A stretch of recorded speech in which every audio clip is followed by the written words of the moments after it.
Her name was all over the internet before the investigators even finished processing the scene. Annie Guthrie, daughter, caretaker, the last person to host her mother for dinner. And according to one independent journalist citing a law enforcement source, the woman now sitting at the center of one of the most watched disappearance cases in recent American history. Security guards were parked outside her home. Cameras were trained on her driveway. And a nation of armchair detectives had already made up their minds. But before we talk about Annie, we need to talk about what this case actually is. Because this is not a story about a guilty daughter. This is a story about what happens when suspicion outpaces evidence, and what the forensic record actually reveals when you strip away the noise. This is the case of Nancy Guthrie, 84 years old, mother of 3, grandmother, Tucson, Arizona resident for over 5 decades, and as of February 1st, 2026, gone. Taken from inside her own home in the dead of night, without her phone, without her car, and without the daily cardiac medication her body depended on to survive. Welcome to the Case Files Collective. If this is your first time here, hit that subscribe button now, because every week we go deeper than the headlines, past the speculation, and straight into the forensic evidence. This is the kind of case you do not want to watch alone. Now, let's get into it. Now, by the time the Pima County Sheriff's Department publicly stated that Annie Guthrie and her husband Tommaso Cioni had been fully cleared as possible suspects, the damage was already done. The reports had already spread. The screenshots were already circulating. Independent journalist Ashley Banfield had cited a law enforcement source, reporting that Tommaso had been flagged, that the family vehicle had been taken by investigators, that authorities were positioned outside Annie's residence. And the internet treated that report like a verdict. It was not. But understanding why that suspicion landed on Annie in the first place, and why the physical evidence ultimately dismantled it, is the entire engine of this story. Think about this. On the evening of Saturday, January 31st, 2026, Nancy Guthrie took an Uber from her home in the Catalina foothills, a secluded, cactus-lined neighborhood sitting north of Tucson, and rode to her daughter Annie's house for dinner. And the Pima County Sheriff's Department later confirmed the precise time: 5:32 p.m. Nancy arrived, shared a meal, played games with the family. A routine evening. The kind of night that leaves no trace in the mind because it feels exactly like dozens of others before it. Then, at approximately 9:48 p.m., Tommaso Cioni drove Nancy back to her own home. The garage door opened. She went inside. At 9:50 p.m., the garage door closed. And that was the last confirmed visual contact anyone would have with Nancy Guthrie. Now, if you were the investigator assigned to this case, and ask yourself this, where would you start? You always start at the last known location. You always start with the last person to see the victim. That is not suspicion based on character. That is investigative protocol. And so Annie and Tommaso became, unavoidably, the starting point. Just the people with the most intimate knowledge of Nancy's schedule that night. The people who knew she was home. The people who knew she was alone. What the public didn't understand, and what the online commentary refused to absorb, is that being the starting point of an investigation is not the same as being a suspect. Investigators look for what they call the ripple effect. Who was in the last known orbit? What was the emotional tone of the final interaction? Was there anything unusual? But these are procedural questions, not accusations. And in Annie's case, the answers consistently pointed away from involvement, not toward it. The silence from the Guthrie family in those first 48 hours felt evasive to some. It wasn't. when a disappearance carries the forensic markers that this one did. And we will get to exactly what investigators found at that front door. Law enforcement routinely advises the inner circle to stay quiet. Our every word spoken publicly is a word that could compromise the integrity of an active search. The Guthrie family was not silent because they were hiding something.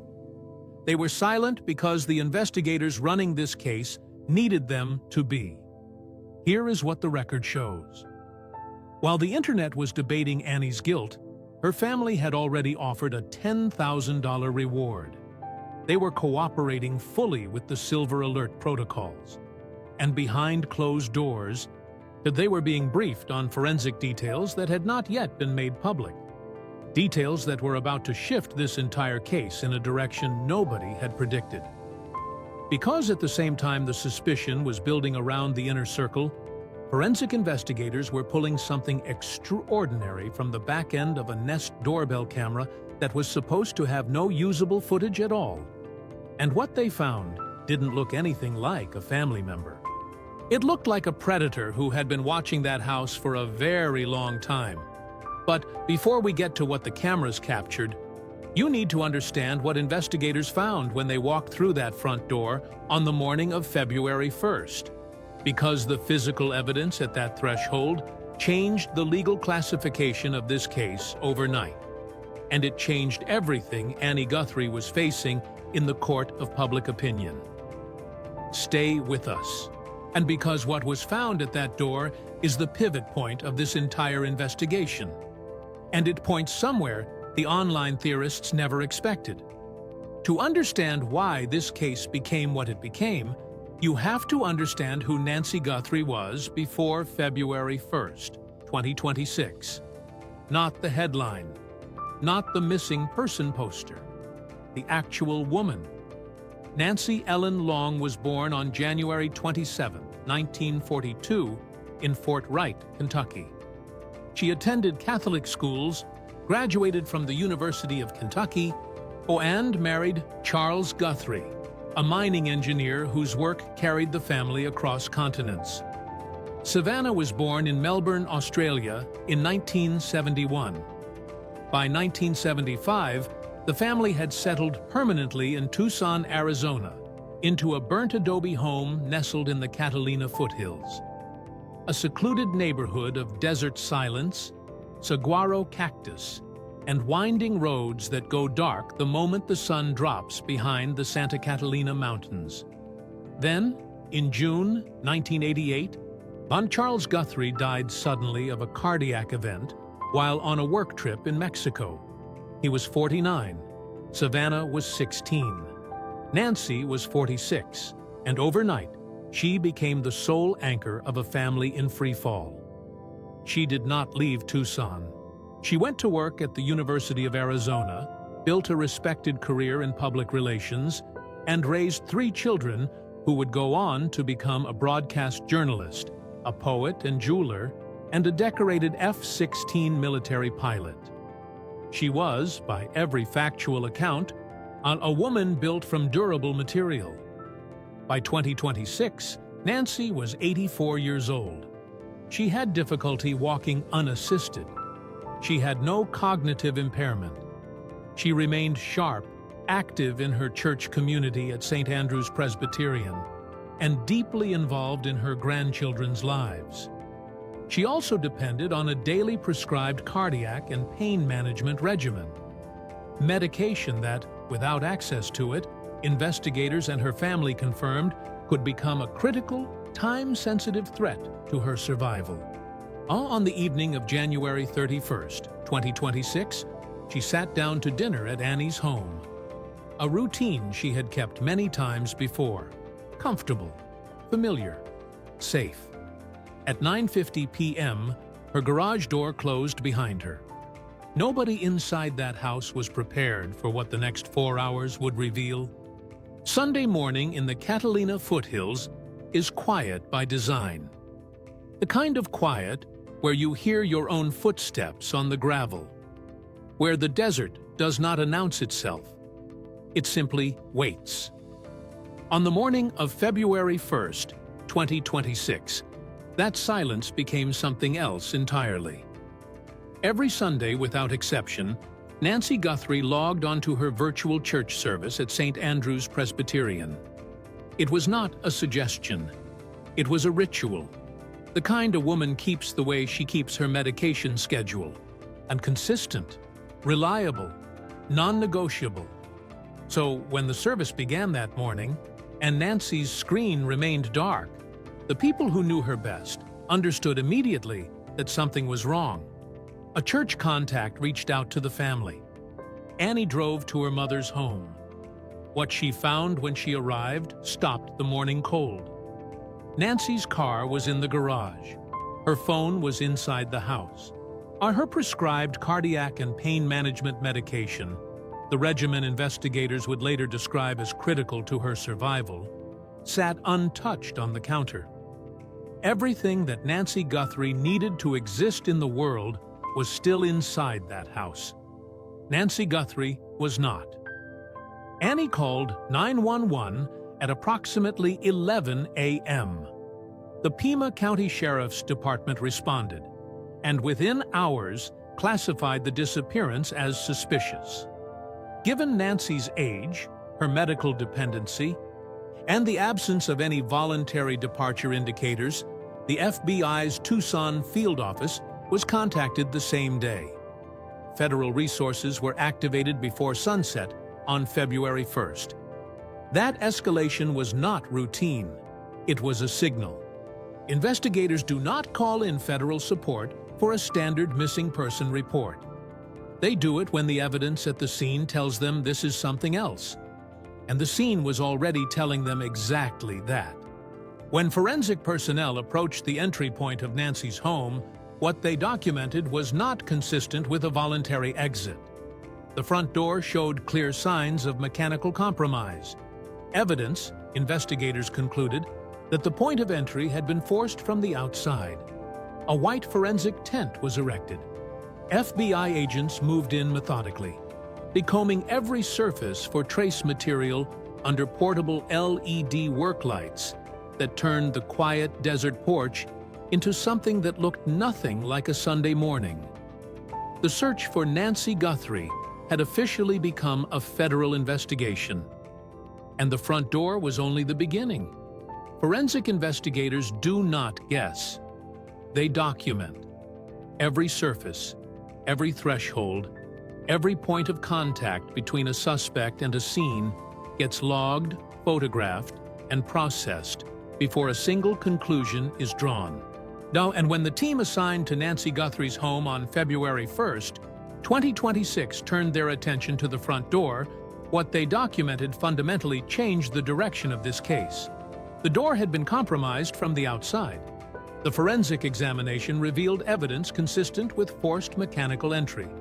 Pry marks along the frame, the kind left behind when someone uses a tool to defeat a lock rather than a key. This was not a door that had blown open in the Arizona wind. So this was a door that had been worked on deliberately, by someone who came prepared. Then came the trace evidence. Forensic teams recovered biological material near the point of entry. It was a detail the Pima County Sheriff's Department held close for several days while DNA analysis was completed. On February 5, 2026, Sheriff Chris Nanos stood before cameras and confirmed what investigators already suspected. The biological trace evidence recovered at the threshold had been forensically matched to Nancy Guthrie. She had not left that home quietly. Something had happened at that door. For Annie, this confirmation was devastating in two directions at once. It stripped away any remaining hope that her mother had simply wandered off or experienced a medical episode that led her outside voluntarily. But it also did something the public had not yet registered. It pointed the forensic narrative away from the family entirely. Because underneath the confirmed biological material, investigators found something else. Low-level DNA traced genetic material that did not match Nancy. That did not match anyone in her immediate family. Unknown, unidentified, and critically, collected from the same area where the struggle had taken place. A white forensic tent stayed erected over that porch for days. FBI agents worked under portable lighting, collecting hair, fiber samples, and skin cells with the kind of patience that investigations like this demand. Every collected sample was packaged, labeled, and sent to the lab. The door had not just been forced. It had left a biological signature behind. And that signature belonged to someone the Guthrie family had never met. But the physical evidence at the door was only one layer of this investigation. Because while forensic teams were processing the porch, yet a separate team was staring at a computer screen, trying to pull something back from the dead. A camera that was never supposed to have footage. A device that had been deliberately targeted. And a timestamp that would become the most critical 60 seconds in this entire case. There is a particular kind of tension that fills a room when investigators realize they are looking at footage that should not exist. And the FBI's Operational Technology Division had been handed what appeared to be a dead end. Nancy Guthrie's Nest doorbell camera had no active subscription, no cloud storage, no autosave function running in the background. By every conventional measure, whatever that camera witnessed on the night of February 1st, 2026 was gone. It was not gone. What the Bureau's technicians extracted from the back-end residual data of that device reframed this entire investigation in a single viewing. At approximately 1:47 a.m., a figure appeared on Nancy Guthrie's front porch. Not a family member. Not a neighbor. A masked male subject moving with the kind of deliberate, unhurried confidence that does not belong to someone who stumbled onto a porch by accident. He was wearing dark clothing, black gloves, sneakers. Strapped to his back was a black 25-liter Ozark Trail hiker pack, the kind sold at Walmart, chosen specifically because it is common, forgettable, and untraceable.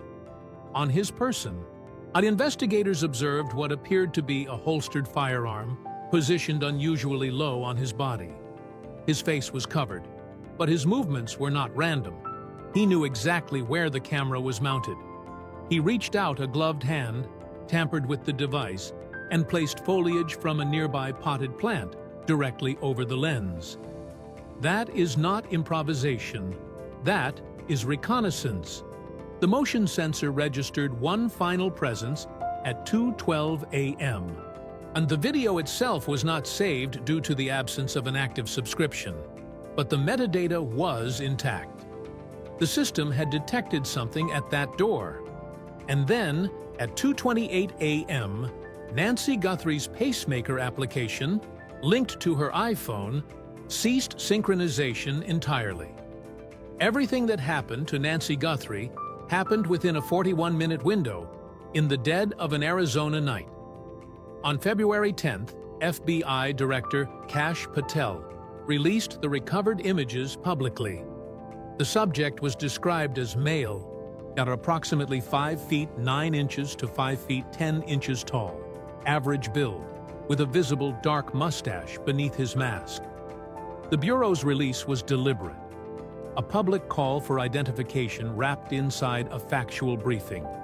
But the footage created as many questions as it answered. This man knew which camera to target. He knew where the potted plant was positioned.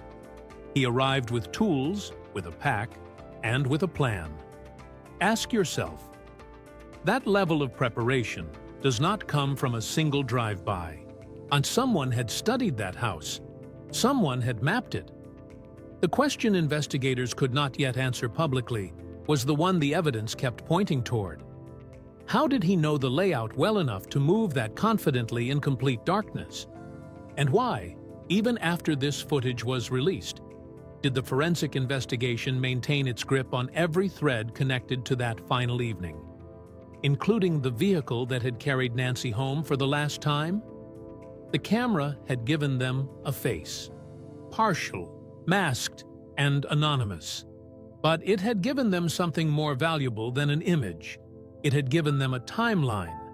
And that timeline was about to intersect with a piece of physical evidence recovered miles from the Catalina foothills that would either confirm the masked man's identity or send the entire investigation back to zero. The report dropped like a stone into still water.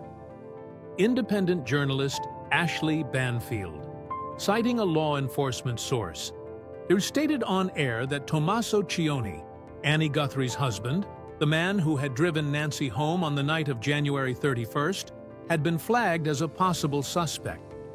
The family vehicle had allegedly been seized. Authorities were reportedly stationed outside Annie's home in the Catalina foothills. Within minutes, the story had spread across every major true crime platform, every comment section, every group chat where people had been tracking this case since day one. The internet had its suspect. No end, it was the daughter. But here is what the forensic record actually shows. The Pima County Sheriff's Department moved quickly to address the Banfield report. In a direct statement to TMZ, investigators confirmed they had not identified a suspect or a person of interest in the case. The vehicle detail was also disputed. And on February 16, 2026, Sheriff Chris Nanos made the department's position unambiguous. Every member of the Guthrie family, including Annie and Tommaso, he had been fully cleared. Not quietly, not by implication, formally and publicly cleared. Understanding why the suspicion landed on Annie in the first place requires understanding how investigations actually work. When a home shows no signs of rear entry, no shattered windows, no kicked-in back door, only a front door with forensic evidence of mechanical compromise. Investigators must ask who held access, who knew the security layout, who knew Nancy would be home alone that night. Annie, as the daughter who had hosted the final dinner and coordinated the drop-off, factually held the most intimate knowledge of her mother's immediate schedule. That is not accusation. That is investigative logic. But the physical evidence kept moving in the opposite direction. The unidentified DNA recovered near the entry point matched nobody in Nancy's inner circle. The masked figure on the doorbell footage moved like someone who had studied the property from the outside to not someone who had ever been welcomed through the front door. And the forensic profile of the entry, the tools used, the methodology, the 41-minute operational window, pointed consistently toward external planning, not familial access. For Annie Guthrie, the prime suspect label was a shadow built entirely by proximity and silence, not by a single piece of physical evidence. The internet convicted her on circumstance. The forensic record acquitted her on fact. And yet, even as law enforcement cleared the family, one detail kept the public's attention locked on the inner circle. The ransom notes had arrived, and whoever sent them knew things about that house that had never been made public. The communications arrived at multiple locations simultaneously. TMZ received one.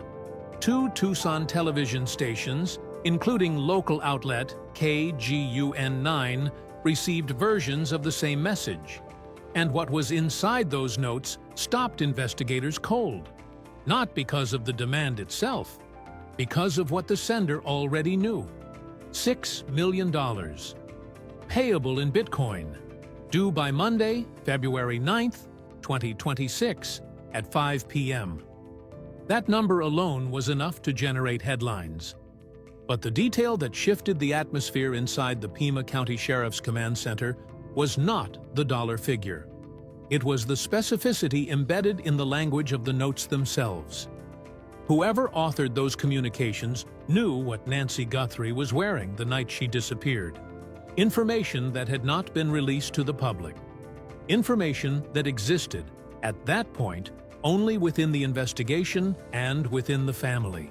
And that single detail reignited every theory the forensic evidence had been quietly dismantling. If the sender knew what she was wearing, how did they get that information? Who was the source? The online conversation swung immediately back toward the inner circle, back toward Annie, back toward the last dinner, back toward the final goodbye at the garage door. The FBI's cyber investigators moved fast. Digital footprints were traced. Metadata was analyzed. And rather than go silent, and the family made a decision that required an extraordinary level of coordination with federal agents. On February 9, 2026, Savannah Guthrie stated publicly and directly that the family was prepared to pay.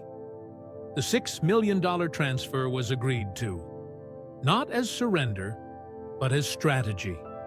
A baited trap, constructed with the FBI's full involvement, designed to trace any cryptocurrency movement to a real-world conversion point where digital currency becomes physical cash and an anonymous sender becomes an identifiable person. The deadline passed. The Bitcoin wallet registered a zero balance. The kidnappers did not move the money. They did not respond. They simply disappeared back into the silence they had come from. That silence was more unsettling than the demand itself, because it suggested one of two things. Either the sender had been sophisticated enough to recognize the trap and walk away, or the ransom was never about the money at all. Investigators noted that the masked figure captured on doorbell footage had appeared to surveil the property across multiple nights. Nancy was not a random target. Someone had decided, deliberately, that her family's profile, anchored by Savannah's visibility at NBC News, made her a valuable asset. The demand was not impulsive. It was calculated. But as February 9th came and went without contact, a new lead was already pulling law enforcement south, away from the Catalina foothills, away from the digital trail, and toward a stretch of Interstate 19, where a convoy of SWAT vehicles was moving fast toward the Mexican border. The convoy moved fast. Black SUVs and SWAT vehicles pushing south on Interstate 19, cutting through the flat desert corridor between Tucson and the Mexican border. On February 10, 2026, witnesses reported the formation near Rio Rico, Arizona, a small unincorporated community sitting roughly 15 miles north of Nogales. The Pima County Sheriff's Department confirmed what the traffic cameras had already captured. A subject had been detained in connection with Nancy Guthrie's disappearance during a traffic stop. For approximately 2 hours, the world believed the masked man from the doorbell footage was in custody. The individual detained was a local delivery driver, and he had been operating in the vicinity of Nancy's neighborhood. His vehicle had drawn the attention of surveillance teams who had been quietly monitoring movement in the Catalina foothills corridor since February 1st. His family maintained his innocence immediately and without hesitation. Legal representation was secured. After intensive questioning and a thorough search of a nearby residential address, he was released. No charges filed, no further action taken. The Rio Rico stop collapsed as quickly as it had materialized, but it was not without value, because what that detention confirmed was something the online theorists had been reluctant to accept. The FBI and Sheriff Nanos were not focused on the family. They were running active external leads that stretched across southern Arizona, tracking vehicles, monitoring movement patterns, and pursuing the man with the Ozark Trail backpack as a real, tangible, physical target, not a theory. Meanwhile, back in the Catalina foothills, a neighbor's Ring camera had captured something investigators considered significant. 12 vehicles passed through the area between midnight and 6 a.m. on February 1st. One of those vehicles appeared in the footage at approximately 2:30 a.m., consistent with the window established by the pacemaker timeline. A retired SWAT commander who reviewed the footage publicly described it as the most actionable lead since the doorbell recovery. Investigators formally requested all residential camera footage within a 2-mile radius covering January 1st through February 2nd. The response generated an estimated 10,000 hours of video now under active FBI review. Every frame, every timestamp, every vehicle that moved through those desert roads during that window was being accounted for. One external lead had gone cold in Rio Rico, but the forensic net was wider than it had ever been. And somewhere inside 10,000 hours of footage, investigators believed the answer was already recorded. They just had to find it. 24 days of silence ended on February 24th, 2026. Not with a press conference, not with a statement read by a sheriff. With 3 siblings sitting together in front of a camera, speaking directly to whoever was holding their mother. Savannah Guthrie, Annie, and Cameron appeared together publicly for the first time since Nancy's disappearance. What they delivered was not a performance, and it was a psychological operation wrapped inside a family plea, and every word had been carefully considered. Savannah described her mother as funny, spunky, faithful, and full of light. She spoke about grandchildren who covered Nancy with kisses. She described a woman who chose joy deliberately, every single day, even through decades of pain and loss. Then she said something that investigators and behavioral analysts would spend days unpacking. "See, talk to her, and you'll see." 6 words directed not at the public, not at law enforcement, but at whoever was in the room with Nancy Guthrie. It was a humanization tactic, deliberate and precise. Create a bond between the victim and the captor. Make Nancy a person rather than a commodity. Decrease the likelihood of harm by making her impossible to see as anything other than somebody's mother. And the family also confirmed they had received ransom communications and stated they were ready to engage. But they demanded proof of life first, acknowledging publicly that in a world where audio and visual material can be fabricated, they needed verification before any further steps could be taken. Then came the number: $1 million, offered as a reward for any information leading directly to Nancy's recovery. It dwarfed the FBI's standing offer and was structured specifically to do one thing: flip someone on the outer edge of the suspect's circle. A roommate, an associate, anyone who had seen the masked man with the Ozark Trail pack or heard him reference the $6 million Bitcoin demand. Savannah additionally pledged a $500,000 donation to the National Center for Missing and Exploited Adults and Children. But underneath the resolve, a fracture was visible. Savannah's voice carried something beyond urgency. It carried the particular weight of someone preparing for a reality they are not yet willing to name out loud. The family continued to pray for a miracle. They also acknowledged, quietly and without elaboration, that Nancy might already be gone. The reward sat unclaimed. The DNA from a recovered glove found miles from the Catalina foothills was still being processed through forensic genealogy at a Florida laboratory. You and the Guthrie family waited in the specific agony of people who have put everything on the table and can do nothing now but watch the clock. By March 1st, 2026, the Catalina foothills had gone quiet again. The satellite trucks were gone. The crowds of journalists who had camped outside Nancy's home in those first frantic days had packed up and moved to the next headline. But inside the Pima County Sheriff's Department and the FBI's Phoenix field office, the investigation had not slowed, and it had simply changed shape. This is what investigators call the long-haul phase. The frantic energy of the first 48 hours, the doorbell footage recovery, the SWAT convoy south on Interstate 19, the ransom deadline, the forensic tent over the front door. All of it had compressed into something quieter and more methodical. And hundreds of officers had been replaced by a dedicated unit of elite detectives and FBI specialists working with the kind of patience that complex investigations ultimately demand. The numbers told the story of the effort. Over 20,000 tips received and logged. An estimated 10,000 hours of residential camera footage under active review. On DNA recovered from a glove found miles from the scene submitted to a forensic genealogy laboratory in Florida. The same technology that cracked the Golden State Killer case after decades of dormancy. Every new felony arrest, processed nationally, runs through CODIS. One match, one hit, one person arrested anywhere in the country for anything.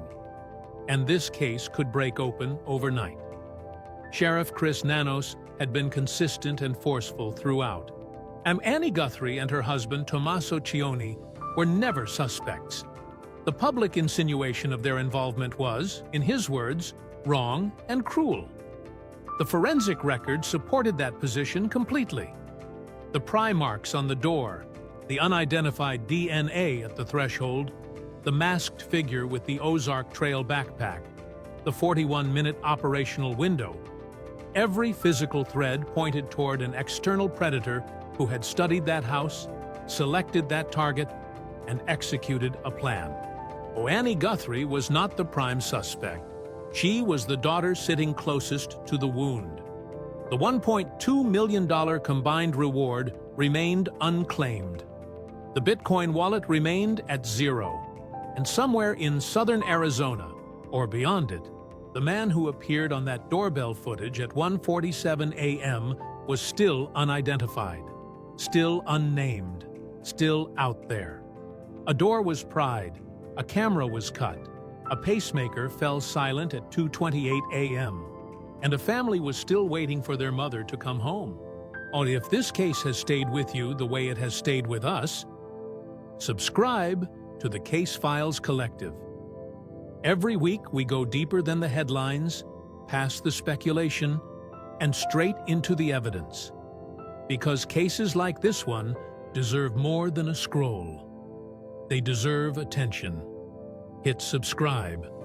Leave a comment below telling us what you think investigators are missing. And share this video with someone who needs to know this story. Nancy Guthrie's family is still waiting for that one tip that changes everything. Your share might be the reason it arrives.